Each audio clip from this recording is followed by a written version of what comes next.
Okay, we've started the recording. I believe Dan Young's going to be doing the presentation this morning and possibly Lindsay, so I'll hand it over to Dan. Morning, councilors. This is Dan Young, the interim fire marshal. We're going to be talking about fireworks from July of 2020. So if we can go to the next slide. Okay, so as you know, 2019, we changed the rules. Before it was different rules north and south. So this was the second year of doing the same thing for the whole county for the unincorporated. So this year we've kind of followed some of the same guidelines as the year before. We started with working with the fireworks wholesalers. They put up uniform signage showing the fireworks laws, safety and information penalties. They also used the same flyer that they used the year before. We also emphasized the use of Clark County's interactive map for fireworks. So if you're not familiar with that, you can go to the map, type in your address, and it would tell you whether or not you were in unincorporated Clark County and what the fireworks laws were. And what I found out, we had almost 29,000 visits this year for that. So it seemed to work very well with that. We also had outreach with our normal stuff with the Clark County website, Fire Marshal's website, and and then the next slide, please. So enforcement. Starting last year, we started using Clark County Sheriff's Office Reserve Deputies. They again helped out this year. We had between 1 and 3 reserve vehicles added to our fire marshal staff. So we had between 4 and 8 vehicles out every night from the 28th through the 5th. Due to safety, we went out and we were in teams of 2, just to be on the safe side with everything that was happening. And this year, we had 404 complaint calls between the 28th and the 5th. We responded to 279 of those. And out of those, 168 were UTL, I should have put that better, was unable to locate or complaint conditions didn't exist when we arrived. So a lot of times we would get complaints. By the time we got it on our screen and drove there, we couldn't find anything going on. During the whole process, we gave out 56 warnings were given. And this year we did 0 citations, and that was due to the increased awareness of the attitude that was out there. There were a lot of anti-police attitude during that time. So we I spoke with Kathleen beforehand, and we were doing more safety and a lot of education. So we increased from 36 warnings last year to 56 warnings this year. But like I said, the citations we did not write due to the attitude of everything. And then the next slide. Dan, sorry to interrupt. Oh, no. May I ask a quick question? Do you know how in 2019 we did write citations, correct? I'm thinking. Yes. And I think it was 19 is what we wrote. In 2019? Okay. Yes. It's kind of an easy number to remember there, I guess. 2019, 19.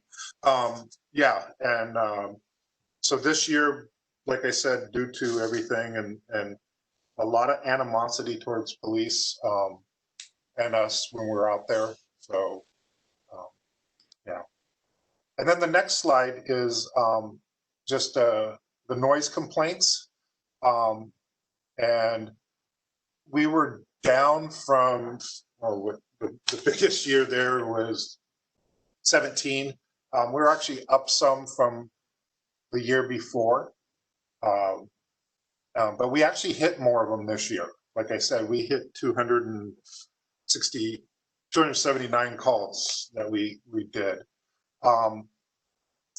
The days before, were seemed, and I'm just going anecdotally, you can see the numbers. It was a lot quieter for us when we're out on patrols. People were still lighting them off, but they were lighting them off in ones and twos. So by the time we got there, they were gone. It wasn't like past years where they would set up and do their whole fireworks displays. And I think a lot of that had to do with the date, because the 4th of July was on a Saturday this year. You know, so beforehand, people were just, you know, lighting off one or two, and we couldn't really find them because they were not setting up their whole display, and that was the difference. And talking to all of the deputies and the inspectors, the 4th of July this year seemed a lot more intense with the amount of fireworks that were going off. And we think a lot of it had to do, we had so many different things that were happening this year. COVID, the 4th was actually on a Saturday, which helped a lot. So people seem to do everything on Saturday.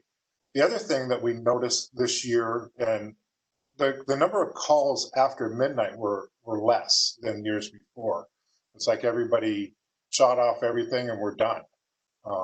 But you know, the calls were still off, and the calls are, the majority of them, I would say 90 to 95% of them, are all down in the Vancouver type zip codes, incorporated and unincorporated parts of that. We had a few up in the outer areas, and those we tended not to go to as much because of the travel time and stuff, but a few of them we did because there were bigger ones. But the majority of all the calls are down, like I said, the Hazeldale, Vancouver type zip codes. And, you know, obviously for reasons with populations, is that's where the populations are. So I did not get numbers from Vancouver on how many they had, but they did tell me that they were writing citations, but they also went out with armed security guards. So that was their enforcement this year. So if we can go to the next slide. So we only responded to 5 fire investigations during this season. I think last year was 8 or 9. And these are the ones that we did go to, and we have the values of the damage on there. You know, dumpster fire, improper disposal of fireworks, $500. A vehicle, the grill caught on fire because of fireworks, has $2,500. We had 2 houses, both of them caused by fireworks and improper disposal of them, and $15,000 and $25,000 damage were the estimates. And then we had 1 brush fire that we went to due to fireworks. The 2. Yeah, sorry, Dan, quick question. And Yeah. these are the ones that are reported and that you responded to. These aren't the ones that obviously people put the fires out themselves. And we had an email, I think it was this year, where somebody's arborvitae hedge had caught fire. They put the fire out, but spent thousands of dollars having to clean it up. Yeah. And it was not their firework, or it was somebody else in the neighborhood, but that didn't get reported. So these are just the ones that. These are the ones we respond to. Yes. So typically most of the brush fires we don't go to this time of year. A lot of times because by the time the fire crews are so busy, they just put them out and move on. The scene's not captured. And we spend our time with, like I said, the 2 house fires, and both of those house fires were improper disposal of spent fireworks, where they put their the used fireworks in their garbage can next to their house. They did not soak them and stuff. And that was one of the things when I went on the news, they asked, and I said, that's our #1 issue. And you can see here, 2 houses were just because of people improperly disposing of their fireworks. They put them in a bundle, heat stays, caught the houses on fire. You know, and this, like I said, these are the ones we responded to. I do not have the numbers for Vancouver. So, yeah. Next slide. So this year, 37 fireworks tents, 1 firework stand permit for a total of $9,500 is what we brought in. And last year was the first year we started. We charged for tents, which helped. You know, so that's what we brought in, and I did not get all the numbers. I was having an issue finding what our overtime was, but the year before, with all our overtime and regular hours, the total cost was $10,000, a little over $10,000, and it's going to be about the same this year. But I could not get totally accurate numbers, so I didn't want to give those to you at this time. But you know, our cost of enforcement, we get paid about the same, but the fireworks permits, we're limited by state law on those, and that's why they're relatively inexpensive, and the time we spend is a lot more time than the money we get. As this year, because the 28th was on a Sunday, all our time to inspect the stands to open them was overtime because it was Sunday. So just little different things that can add to it. Any questions on that one? Next slide, please. Chair, I did have a quick question of Dan on the fees, if I could. Yep. So, Dan, I had a couple of representatives from the fireworks, I guess wholesale part of it, suggest that they would all be willing to contribute to the fire districts to help defray costs of or adding to protection within the fire districts, but they had no mechanisms to do that. Obviously it would have been somewhat low-hanging fruit to say, well, we'll tack on some kind of higher permit costs because they're willing to contribute to that. But obviously you just stated that the state limits the amount of permits. Is there a mechanism for the county to allow, to provide a means for the fireworks industry to help contribute to fire protection? That I'm not sure, because each district is separate from us, and I don't know what their mechanisms are, because when we get the permit fees, those are just for us. This doesn't go for fire suppression. So I don't know what they have, but I have, unless somebody knows something different than I do, I don't know of a way that they can just donate money, because from what I understood, there's some legal issues, but if they donate money, it goes to the general fund, and I'm not sure how that works, and I'm the wrong person to ask, unfortunately. But I can definitely look into some more of that. I think it would be interesting, Dan, if you could find out, even if any of the funds that came to you or your organization, and if somehow that could be divided, just like other taxes that come in, it would be interesting to find that out, because that sounds like a good one good way of dealing with defraying some of the costs and helping, particularly if there are accidental fires. Yeah.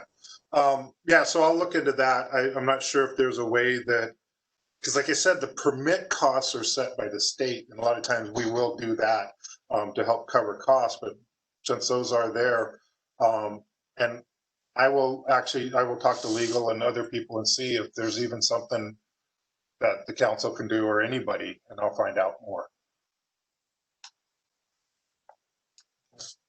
So this is an example of the what was handed out at every fireworks stand. This is what the fireworks vendors were handing out, and they actually made these up, and so they were handing them out with every sale, so people knew. They had maps up, and they, for people to, if this is where unincorporated Clark County is, and these are the rules. Obviously a lot easier this year with having, and just like last year where it's all one time for the county. But this is part of what they were doing to help do it, because it's in their best interest that people follow these rules. So they were very helpful in that. So anyway, and then the next slide, we have a couple of them, and these are what are legal as of today in Washington. There's, Roman candles, parachutes, wheels, different types of fireworks, the mortars, sparklers, novelties. And then the next slide is the illegal. So these are the firecrackers and skyrockets, bottle rockets, M80s, all that kind of stuff. And obviously IEDs, which pipe bombs and all that fall into. Yeah, so these are always illegal. And then if we go back to the other one, those are the ones that are legal as of per Washington law right now. Chair, may I ask a quick question on that? So, of the federal, some of these are federally prohibited, I believe, like the M80s, but the Indian reservations can still sell all of that, correct? Without, I mean, they can sell it. Theoretically, people couldn't remove it from the reservations or wherever the place of sale is. But if you look at mortars, if we were to make mortars illegal, they would still be able to sell them at the reservations, correct? I mean, we have no jurisdiction over that. You're correct. The other thing is also because we have Cowlitz and Skamania and Pacific County near us, we can't regulate what those counties sell, just kind of like what you were saying with the Indians also. We cannot regulate that at all. So typically, like on the other one with firecrackers, this year we did not get anybody with firecrackers. I know they were out there because you can hear them, but we couldn't even catch them. If we find these things like the firecrackers and other things, we automatically will confiscate those. And typically they are bought at other, I think firecrackers, the only place you can do is, as you mentioned, is going to an Indian reservation. Or other states, because I know other states, and I think Montana, it's still legal to have firecrackers, if I remember right. At least it was a couple of years ago. So that's how a lot of those type come in, is from places that we have no control over. Yeah. Okay. That I think is the last slides for those two, but I definitely wanted to show you those, what is legal in Washington per Washington law and what are illegal. And the bottle rockets and firecrackers and M80s are typically the ones that we find most of, if we, of the illegal ones. And those come from jurisdictions that we have no control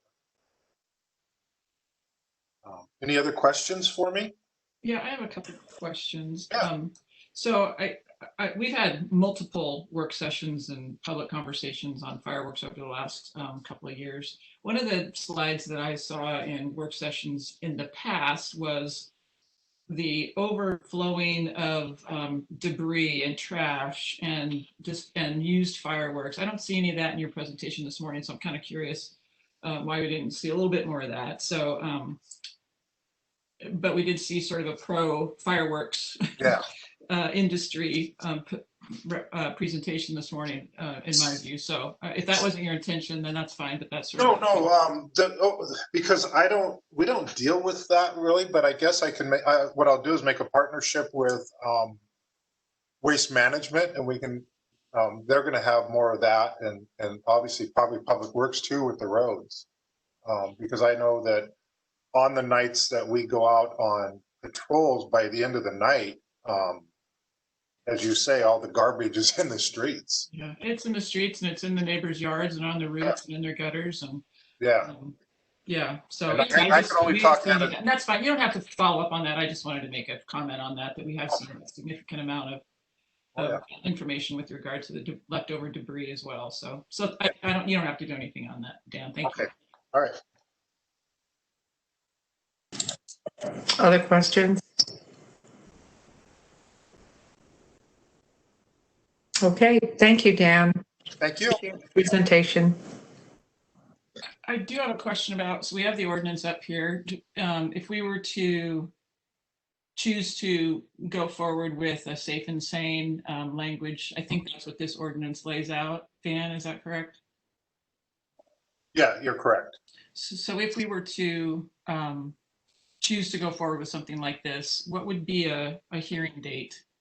Do we have that set yet, Kathleen or Lindsay? We don't. The hearing dates, I mean, it would be possible to get it on for November 17th. Otherwise, we would be looking at the 2 hearing dates that are in December.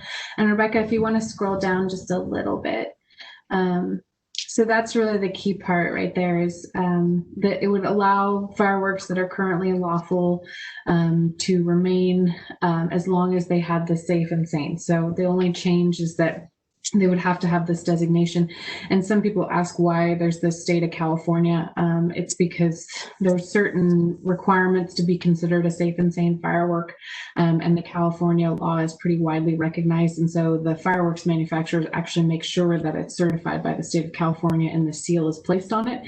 And so that it's rather than having something different, this would make it so that the safe and sane fireworks that are pretty standardized, it's the same stuff that we see in Oregon, would have the same seal. But that's why you see, just for the public's sake, that's why you see the state of California seal. So what if we are going to even entertain the idea, which we are because we're having a work session again, about safe and sane fireworks, I would like that included in the work session to hear about safe and sane, some of the statistics about it, because we've heard about that in previous work sessions and or testimony. I'm not sure, where it came from, but from what I have heard, maybe it was in testimony. That's altogether possible. But I recall hearing that there are actually more fires with safe and sane than there are with the other sorts of fireworks. So that would need to be included in any work session that we do if that is what we are considering. Well, this is the work session. That's right, and it was not in. This was the language that we were talking about. My point, Councillor Olson, my point is that it wasn't included. Nothing was included about safe and sane in the work session. That is why I'm saying that. This is the work session. You're right. So I will note that about the safe and language sane here is the exact language that was considered as part of the prior work sessions. This is the same language as part of the prior ordinance. When the council considered a variety of different options related to fireworks changes and ultimately decided at the time that council at the time decided not to make any changes related to the types of devices that were allowed. But this is the ordinance language that was considered as part of that process.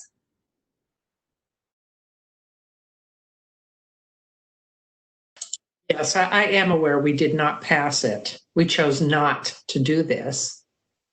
I think since we're getting a refresher work session, which gave us updated information about what happened last year, or this year, I should say, and comparing it to 2019, there might be some comment at least about what is the difference between safe and sane and what we are doing right now, and how do these states that only allow safe and sane compare to those communities, states, whatever, that don't use safe and sane.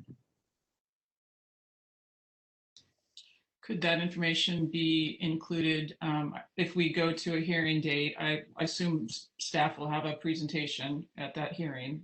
Maybe that information could be included, or something to that effect be included in that presentation.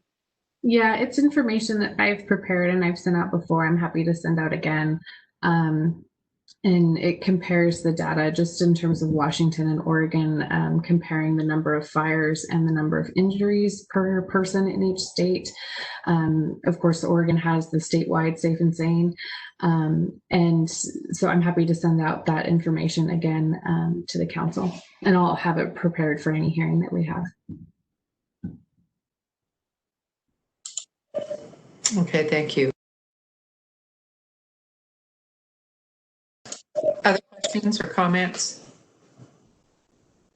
I have additional comments, maybe not really a question. Some of the questions I had were answered by email regarding process, so I want to focus on the process. Obviously, the council did a tremendous amount of work a couple of years ago on this issue. And in the grand scheme of things, that was just like yesterday. This year is such an extraordinary time. All of our community fireworks were canceled, from Camas to Fort Vancouver, to the one at the fairgrounds that we were hoping to continue and enlarge. So what I'm looking at is the process, and I'm really beseeching the rest of my council members to really slow down on this. Our nonprofits, our for-profits, all of our citizens are still adjusting to the change that just happened. Just the example that Dan gave, that we had almost 30,000 visits to the webpage, tells me that the public is paying attention and they are trying to adjust. The 5 fires that we knew about were an educational thing, failure to properly dispose of used fireworks. So we need more time to let the public adjust, for everyone to adjust. And this year was kind of a wash because of the pandemic. But I want to highlight that as well, because this is an unprecedented time where personal freedoms have been truncated, and we're still within that. And it's a heartfelt issue, even before the pandemic. People want to participate in this process. We had at one time talked about putting it to a vote and letting the county vote on whether they wanted to go to the safe and sane, which I think was estimated to be about $50,000 to put it on the ballot. So it's a heartfelt issue. We have a lot of personal freedoms have been limited this year. This is not the time to continue to make changes on this. And, why the rush? Let's slow this down so we can allow the public to participate in a meaningful way. We're trying to do this right now with the equestrian community, and it's difficult. In a computer world, to Zoom and take public comment. So this is an issue that's very important to the public. Most of the complaints seem to be coming from Vancouver, where the laws are already pretty strict and limit them. So I would ask that we take a knee to continue to research this, maybe look into the data the chair just mentioned regarding, well, how safe is safe and sane? Is it really a step forward or a step backwards? Because we really haven't heard much or anything of that. So those are just my thoughts, just to focus on the process. We really are excluding the public in this. A handful of emails on both sides of the issue isn't a way to have a public participation. Relying on a public record from 3 years ago isn't a way to do this. I really think we need to wait till we're out of the pandemic to address this in earnest, if there's still a will to do so. Well said, Councilor Medvigi. And I would say, we have changed this ordinance. We need time to allow this new ordinance and our new way of dealing with fireworks in unincorporated Clark County to actually settle in, for people to be able to realize what the new rules are. I think that the people that sell the fireworks have done a good job in trying to educate the public. And I agree. I think we should wait because it hasn't had time for people to really understand and know what the new ordinance is. So, and I also agree that this is something that we've heard from a lot of people originally when we changed the ordinance. It's a pretty touchy subject, and for us to do this during this COVID, where we can't really take in a lot of public comment, and as Councilor Medvigi said, even the equestrian thing. I mean, it's just. I'm sorry that this is what's happening with COVID, but it remains that we should be able to allow the people in this county to be able to have a voice in this. And yes, they can write in and have, but we need a more robust process. And furthermore, I'll just reiterate one more time, we haven't had time for the new ordinance to really settle in and have people understand what the new laws are around fireworks and allow it to see if we have improved once everybody really understands it. So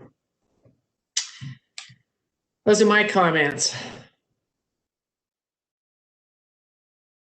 Not sure if Councilor Lentz or Councilor Blom has anything to say. I have a reply, but I'll let somebody else go first. Go ahead. I'll comment after you.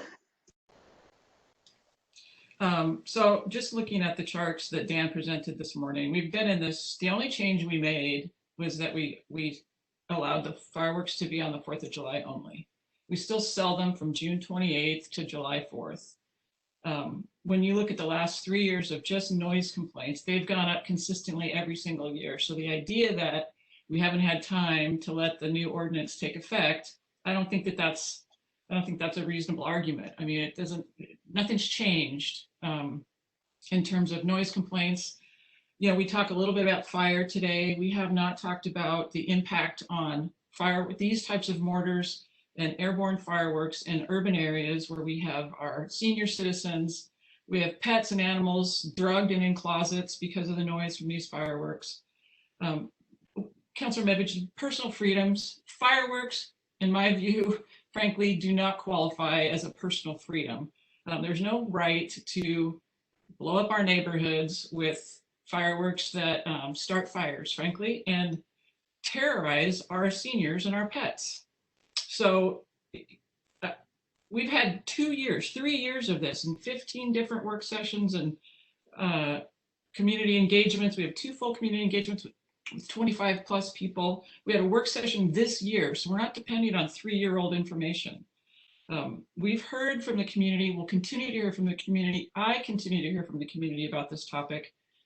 You know, I presented Safe and Sane as a compromise. I know that our nonprofits will be affected by this. If we take this action this year, they still have 1.5 years to pivot and to transition into other ways to raise money, which many other people around the country do. So the idea that they can't find ways to raise money, I don't buy that either. It'll take work, but they'll have some time. So this is something that we've been working on for a really long time. We could, you know, I think that we could offer a full ban, which is what a lot of my constituents like. This is a compromise. It still allows some fundraising for our nonprofits. The dollars won't be as much. Half of the money that these fireworks companies raise in Clark County come from Oregon. The idea that people are still going to buy fireworks from other jurisdictions, that's likely, but they're not allowed to fire them off in Clark County. And if they do, they get a fine.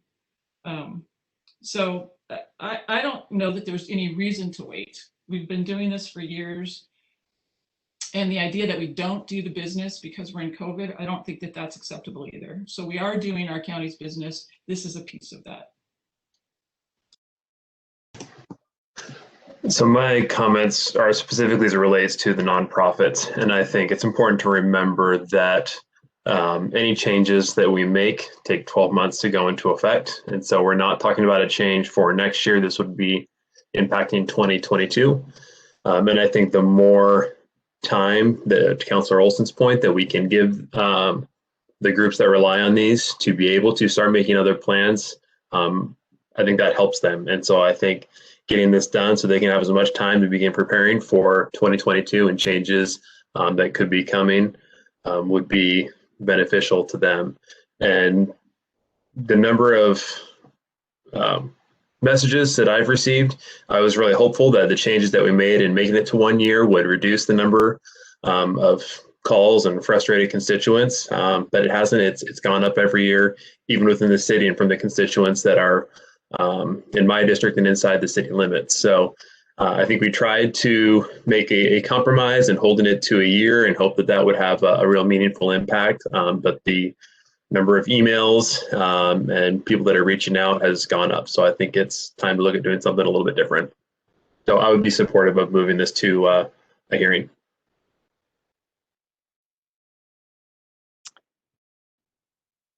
I think that Councillor Olson's point about needing to really listen to and pay attention to quality of life concerns for our entire community is very important.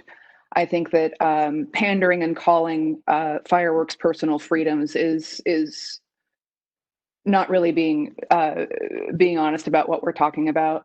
That learning how to live in a society with other people, that there is not a right to terrorize your neighbors. And I think that the safe and sane compromise continues to allow people who want to set off fireworks to have some access to that, while still respecting those who do not want to live in the equivalent of a war zone. And having heard increasing complaints year after year, and yes, a lot of those complaints do come from areas near Vancouver, because the people who live just outside the city limits blowing stuff up does affect people who live inside city limits. I think that it's very reasonable to try to find a compromise that meets both of these needs. I also do have some concern for the nonprofits that are selling these, but I also think that, yes, that we're talking about a change that is, 12 to 18 months away. And I would hope too that, that nonprofits that are relying on selling small munitions can find other ways to raise money for their nonprofits. I hope that people can consider that we need to figure out how to work together on this. So I would be favorable toward to moving it forward to a hearing. I just have one more comment about the Vancouver complaint issue. Keep in mind that someone can have a Vancouver address and live in Salmon Creek. So they're not in the city of Vancouver, even though they have a Vancouver address. So we're not just talking about complaints inside the city limits of Vancouver. Madam Chair, yes, I would. Okay, hang on. Councilman Medved, go ahead. Okay.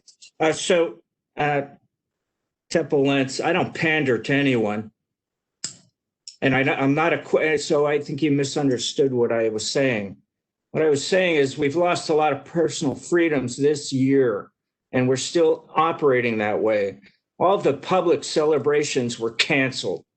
So there was no way for Americans who are patriotic, that want to celebrate their nation on the 4th of July, were not able to do so except on their own. So this is an unusual year. My point was that this is not the time to do this because of the unusual circumstances that we're living under. I don't equate the right to detonate fireworks with our Second Amendment rights. There is no amendment in our Constitution for the detonation of fireworks. I understand that, and I'm not pandering. But I do like to celebrate the 4th of July, and I've lived in other countries serving my country in Germany, and they have robust fireworks on other dates like New Year's Eve. A lot of countries do it. And this is particularly for us, the 4th of July, a time for Americans to be able to express their patriotism. So I'm just suggesting that with the pandemic, it has put this into an unusual context. And I would ask that we take a pause until we have more normal times. Thank you. And I just would remind the council, we're colleagues. I don't know why there has to be such negative language used. And Councillor Lentz, I'm going to point really to you that I hear it from you more than anybody on the council. So I'd ask that you tamp that down a little bit. Regarding Madam Chair, may I please just a moment, just let me. No, not until I'm finished with what I'm saying. Thank you. Okay, I'll come back to me then. Thanks. I just want to comment too that completely realize that people with a Vancouver address are not necessarily in the city of Vancouver. And I can understand why people on the borders of Vancouver, where it is not allowed, would be using it and why we would hear from them. I completely understand that. And I'm not so ignorant to think that because somebody has a Vancouver address, that's why they're, that somehow they're in a zone that doesn't allow it. So I completely understand why people with a Vancouver address, but outside of the city, would be complaining about the noise because they're going to be very near to it. And maybe actually think that they themselves are in Vancouver. They may not know it.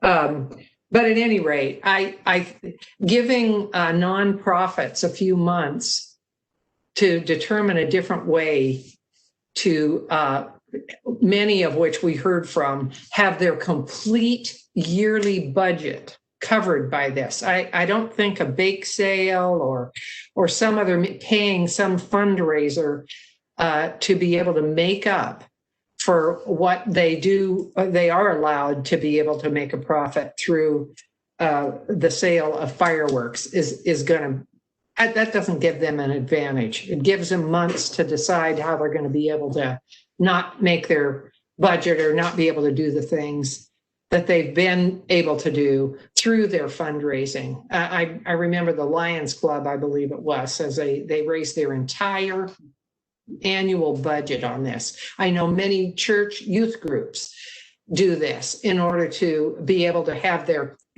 camps, their retreats, etc. So, you know, it's tough to be able to raise the kind of funds that are raised through the sale of these fireworks. Councilor Lentz? Yes, thank you. So I take some offense to the remark that you just made about me, Madam Chair, because naming a behavior isn't insulting somebody. But further, having sat through multiple attacks from you to me and witnessed it on other counselors, I hope that if you make a charge like that, you will also abide by it. Thank you.